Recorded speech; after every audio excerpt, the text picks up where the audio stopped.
কবিতাৰ শিৰোনাম আবিৰ, লিখক ধ্ৰুৱজ্যোতি দাস আৰু আবৃত্তিকাৰ দীপজ্যোতি দাস। বলিয়া ফাগুনে মেলি দিয়া খোজ চুলিতাৰিৰ মাজেৰে বৈ আছে নীৰৱে বসন্তৰ ৰং। হালধীয়া শিনে মুখত আঁকি দিছে হাঁহিৰ আবিৰ। আকৌ কিছু আৱেগ আৰু অনুভূতিক উৰুৱাই আনিছে সি সেউজীয়া শিনে।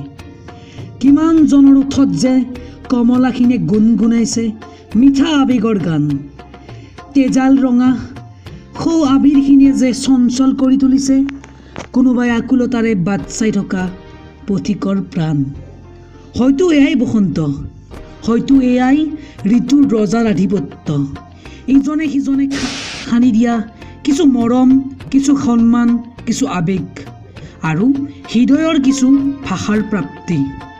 হয়তো এইখিনিকে কয় হোলী আৰু অন্যক নিবেদন কৰিব পৰা খোজা ভাষাহীন আবিৰৰ বৈ অহা শেষ মুহূৰ্ত।